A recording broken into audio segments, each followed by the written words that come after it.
হরিশপুর নামটা শুনলেই আশপাশের লোকজন একটু থেমে যেত।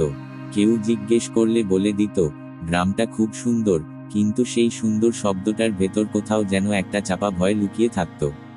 দিনের আলোয় হরিশপুর ছিল ঠিক পোস্টকার্ডের মতো।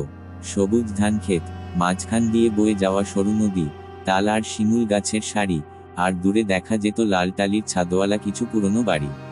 কিন্তু হরিশপুরের সবচেয়ে অদ্ভুত জিনিসটা ছিল তার রেল স্টেশন। একটা ছোট্ট স্টেশন, মাত্র একটাই প্ল্যাটফর্ম, নাম লেখা বোর্ডটা আধা ভাঙা, হরিশপুর লেখা অক্ষরগুলোর রং বহু আগেই উঠে গেছে। দিনের বেলায় সেখানে দু একজন লোক দেখা যেত, কেউ সবজি নিয়ে আসতো, কেউ বা শহরে যেত কাজে। কিন্তু সূর্য ডুবে গেলেই স্টেশনটা যেন মানচিত্র থেকে মুছে যেত। রাতে হরিশপুর স্টেশনে কেউ নামতো না।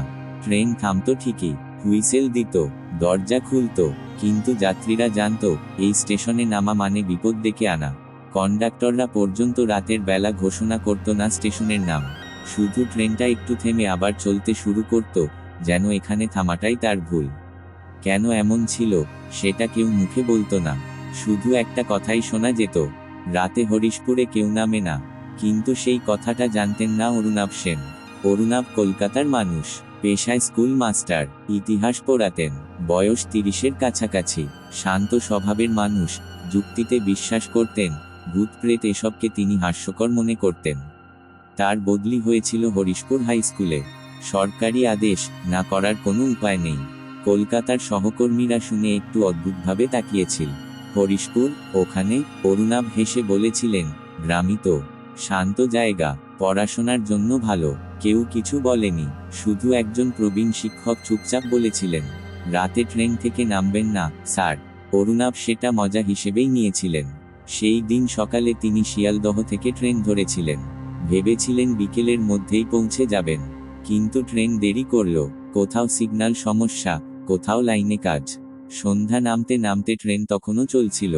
রাত 8টার পর যখন ট্রেন হরিশপুরের কাছাকাছি পৌঁছল, তখন কামরার ভেতর অদ্ভুত একটা নীরবতা নেমে এলো। যাত্রীরা জানলার বাইরে তাকানো বন্ধ করে দিল, কেউ কেউ মাথা নিচু করল। এক বৃদ্ধ হঠাৎ ফিসফিস করে নাম জপতে শুরু করল। অরুণাভ জানলার বাইরে তাকালো, ঘন অন্ধকার, দূরে কয়েকটা আলো টিমটিম করছে। বন আর ক্ষেতের মাঝখানে যেন একটা শ্বাসরোধ করা নিস্তব্ধতা। ট্রেন হঠাৎ থামলো, কোনো ঘোষণা নেই, শুধু ব্রেকের কর্কশ শব্দ। প্ল্যাটফর্মে আলো জ্বলছে, কিন্তু সেই আলো যেন ঠিক আলো নয়, হলদেটে, অসুস্থ একটা আলো।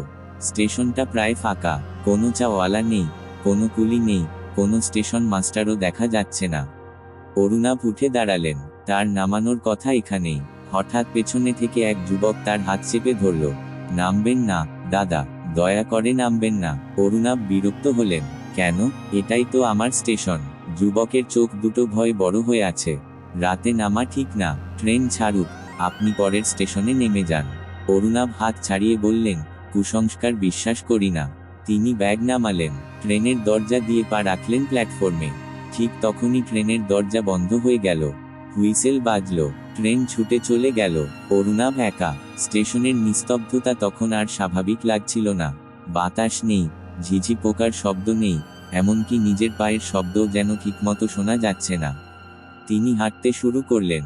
স্টেশনের শেষ প্রান্তে একটা কাঠের বেঞ্চ, তার ওপর ধুলো জমে আছে, কিন্তু আশ্চর্যভাবে ধুলোয় কোনো পায়ের ছাপ নেই, শুধু একটা গভীর আঁচড়, যেন কেউ নখ দিয়ে কাঠ ঘষেছে। স্টেশনের বাইরে বেরোতেই রাস্তা দিকে ভাগ হয়ে গেছে, কোনো দিক নির্দেশ নেই, অন্ধকার এত ঘন যে মনে হচ্ছে কেউ ইচ্ছে করে আলো গিলে নিচ্ছে। হঠাৎ তিনি টের পেলেন কেউ তাকে দেখছে, সামনে নয়, পেছনে। ঘাড়ের লোম খাড়া হয়ে গেল। তিনি ধীরে ঘুরলেন, কেউ নেই, কিন্তু ঠিক তখনই কানে এল একটা শব্দ, মাস্টার মশাই। শব্দটা খুব কাছ থেকে, অথচ আশেপাশে কেউ নেই। অরুণাভ দৌড়াতে শুরু করলেন। রাস্তা তাকে টেনে নিয়ে যাচ্ছে গ্রামের ভেতরে। বাড়িগুলো দেখা যাচ্ছে, কিন্তু সব জানালা বন্ধ। কোথাও আলো নেই, কোথাও মানুষ নেই। একটা পুরনো স্কুলঘর চোখে পড়ল, ভাঙা গেট, দেওয়ালে শ্যাওলা, বোর্ডে লেখা হরিশপুর হাই স্কুল। তিনি হাঁপাতে হাঁপাতে গেট ঠেললেন। ভেতরে ঢুকতেই দরজা নিজে থেকেই বন্ধ হয়ে গেল। ঘরের ভেতর অন্ধকার। হঠাৎ একটার পর একটা বেঞ্চে বসে থাকা ছায়ারা স্পষ্ট হতে লাগলো।